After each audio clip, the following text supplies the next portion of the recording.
So, what really makes someone a good person? I mean, it's a question we've been asking forever, right? But what if the answer wasn't buried in some dense philosophy book, but in a simple story passed down from a father to his son? Today, we're going to dive into a piece of timeless wisdom that gives us a surprisingly clear way to think about character. Let's get into it. So, picture this the sprawling savannah. A young lion cub, Simba, pads up to his dad, the wise King Mufasa. But Simba's not asking about how to hunt or where the kingdom ends. Nope, he's got something much heavier on his mind, a question that cuts right to the heart of what it means to be, well, good.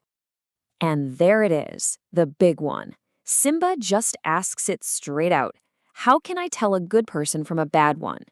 It's a question we've all struggled with, haven't we? I mean, how do we figure out who to trust, who to look up to, who to really let into our circle? Now, Mufasa doesn't hand Simba some simple checklist, like a good person is always smiling or a bad person is rude to waiters. No, instead, he offers a single, profound principle, a kind of master key that unlocks how we can understand people's actions.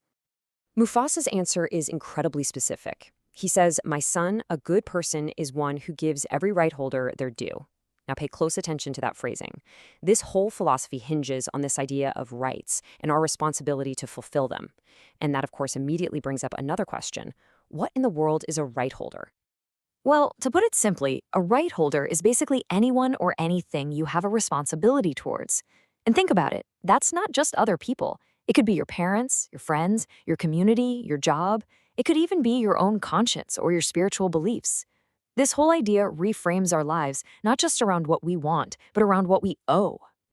Okay, so Simba, just like us, is probably thinking, wow, that simple answer just opened up a huge can of worms. If being good is all about giving every right holder their due, then the next obvious question is, well, what are all those rights? And Mufasa, being the wise dad he is ready for that. He immediately breaks it down. He explains that all these countless duties, all these rights we're supposed to fulfill, can actually be sorted into just two main categories.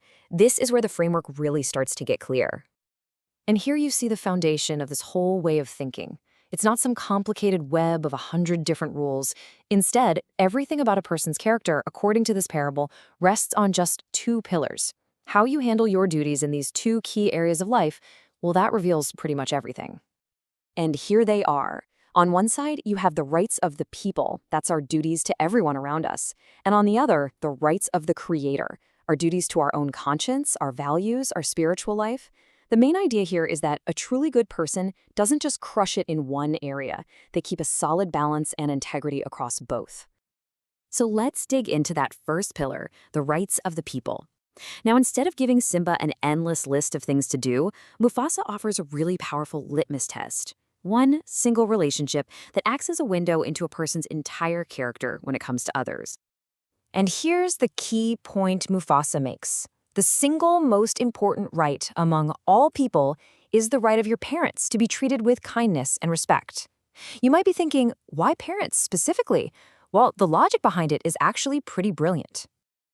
Okay, so check out how this works. First, you start with the primary right, the one owed to parents. From there, the positive implication is pretty clear. If someone honors that really fundamental, often difficult obligation, the one they owe for their very existence, they're almost certainly going to honor their obligations to everybody else. And the flip side is just as telling. If someone neglects the rights of their own parents, how can you possibly expect them to respect the rights of a coworker, a neighbor, or a friend? It's a really powerful indicator. All right, on to the second pillar, the rights of the Creator. And just like he did with our duties to people, Mufasa provides another litmus test, a single core practice that tells you a lot about a person's inner discipline and commitment. And that key indicator is prayer. Now, in this framework, you can think of prayer in a broad sense. It's not just about a formal ritual. It really represents that core act of personal discipline, reflection, and connection to your deepest values or a higher purpose. It's about a commitment to something bigger than just yourself. The logic here perfectly mirrors what we just saw.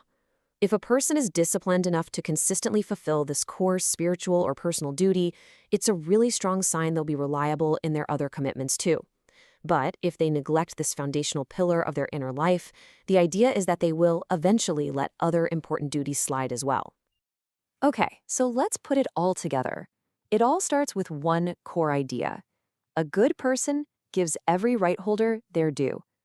This gets measured across two main areas: our duties to people and our duties to our creator or conscience. And for each of these, we have a powerful litmus test. For people, it's how they treat their parents. For the creator, it's their commitment to prayer or personal reflection. These two actions, in this view, are like windows into a person's entire character. So this ancient parable gives us a really powerful, actionable way to think about character. It challenges us to look beyond these vague ideas of just being a nice person and instead focus on our concrete responsibilities and how well we meet them. And it leaves us with a really personal question to chew on. When you look at your own life, at your family, your community, your own inner compass, are you truly giving every right holder their due?